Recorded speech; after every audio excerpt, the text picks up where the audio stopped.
Привет, друзья! Берлин готовит шаг, который может перезапустить всю энергетическую карту Европы и делает это молча, но быстро. По данным инсайдера, в Министерстве экономики создается так называемая энергоединица. Эта цифровая валюта привязана к киловатт-часу. Ее цель – стать основной для взаиморасчетов с поставщиками нефти, газа и электроэнергии. Миновать евро, обойти контроль Европейского Союза и обнулить зависимость от Брюсселя.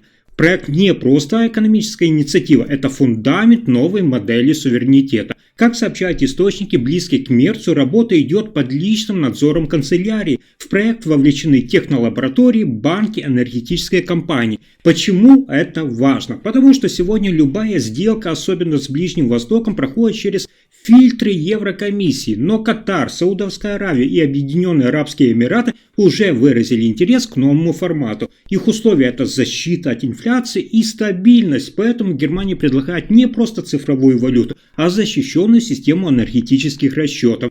Deutsche Bank, часть финтех-группы, консультанты из сектора обороны – все участвуют в этом. Берлин запускает собственный финансово-энергетический механизм. Если он заработает, евро впервые получит реального конкурента прямо в сердце Евросоюза. Но за красивой идеей скрытый расчет, и он уже на столе у поставщиков. По слухам, предложения о переходе на расчеты в энергоединицах уже отправлены ключевым поставщикам. Саудовская Аравия, Кувейт, Объединенные Арабские Эмираты. Переговоры с ними идут напрямую, без участия Еврокомиссии. Как утверждают источники, знакомые с деталями, Берлин выдвинул уникальные условия. Расчет через цифровую платформу, подкрепленный искусственным интеллектом, аналитикой, с полной прозрачностью объемов и цен.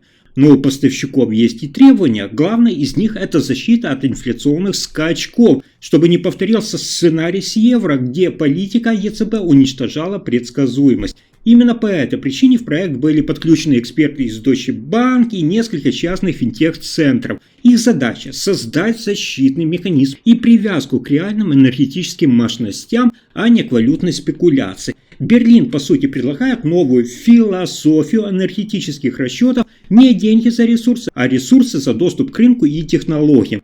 Некоторые обозреватели уже пишут, что речь идет о начале энергетической дедоларизации Европы, но не в пользу юаня, а в пользу немецкой цифры. Сигналы с Ближнего Востока неоднозначны, но любопытны. Там готовы рассматривать такую схему, если Германия даст гарантии вне политического характера. Им нужна экономика, не идеология. Для Евросоюза это же удар в спину, потому что вся монетарная логика построена на централизованном контроле из Франкфурта, начинает рассыпаться. Только действия и смена правил игры. А пока рынки гадают, кто выиграет, Мерц подключает армию к политике. Берлин готовит структуру, о которой раньше говорили только шепотом. Военный совет интегрирован прямо в систему управления страной. Формально в интересах нацбезопасности в условиях многополярного мира, но за этими формулировками скрывается фундаментальное изменение баланса власти. Как пишут немецкие обозреватели, армия получит не просто голос,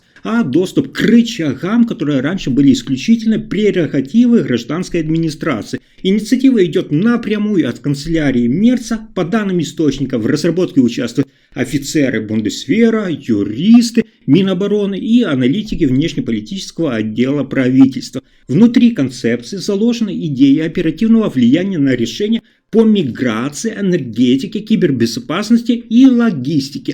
Модель напоминает структуру кризисных кабинетов, но с постоянной основой и бюджетным доступом. Это больше, чем консультативный орган, это институционализация силового блока. Сам Мерц в кулуарных беседах намекает: времена требуют дисциплины и скорости. О переговорах с Европейским Союзом и региональными парламентами никто уже не говорит. Главное – результат и безопасность. Что мы наблюдаем? Это не военная диктатура, это новая форма гибридной власти, где армия становится не защитником, а партнером в управлении страной. Это больше не гипотеза, план уже на бумаге и шаг за шагом вводится в силу. В Бундестаге все чаще звучит слово, которое еще пару лет назад считалось табу – двойная вертикаль. Речь идет о схеме, при которой военные и гражданские органы не разделены, а работают параллельно. И в ряде случаев армейский блок получает приоритет. Как стало известно из утекших документов, новый военный совет уже согласовывает бюджетные поправки, связанные с оборонными закупками, логистикой и IT-инфраструктурой. Более того, в проекте зафиксировано право вето на решения, которые могут ослабить устойчивость страны. Эта формулировка широкая, и именно в этом главный триггер. Под удар попадают миграционные квоты, финансирование экологических программ, соглашения с другими странами Европейского Союза. Инсайдеры сообщают, создается оперативная цепочка, военный совет, канцелярия, профильное министерство, в которой парламент лишь наблюдатель. Особую тревогу это вызывает в федеральных землях. Некоторые губернаторы уже выразили недовольство, региональные голоса могут терять свое значение. Но из Берлина им ясно дают понять, время автономии прошло. Теперь каждый регион должен быть готов к координации в условиях высокой нестабильности. Эксперты говорят о новом типе управляемого суверенитета. Это не жесткая централизованная диктатура, но и не федерализм. Это модель кризисной политической логистики, когда решения принимаются по принципу военной эффективности. Но дальше еще невероятнее. Немецкий Бундесбанк, некогда образец стабильности, начал действовать в обход Европейского Центробанка. Как пишут деловые издания, уже прошла серия неофициальных консультаций между представителями Бундесбанка и экспертами из частных фондов. Тема – это частичный выход Германии из общеевропейской финансовой архитектуры. Причина – это недовольство политикой финансового управления, при которой Германия обязана поддерживать страны с высокими долгами в ущерб собственной экономике. Слухи о временном фонде ликвидности ходят по банковским коридорам. Фонд, в который не войдут Греция, Италия, Португалия и прочие страны с рисковым статусом. Фонд только для сильных игроков. Это уже не просто протест, это начало архитектурного раскола внутри еврозоны. По данным источников, обсуждается даже новый механизм учетных ставок, которые будут нацелены не на всю Европу, а только на германский рынок. Это подрывает основу всего ЕЦБ и единой монетарной политики. Интересно, что эти шаги происходят без официальных заявлений. Ни один представитель правительства не делает громких комментариев, но цифры и документы уже говорят сами за себя. Берлин фактически ставит под сомнение все, на чем держалась зона евро последних 20 лет. Все чаще в кулуарах звучит формулировка «финансовый Берлин отдельно, политический Брюссель отдельно». И вот тут в ЕС начинается настоящая паника. Берлин действует без координации, без согласований и без пафосных форумов.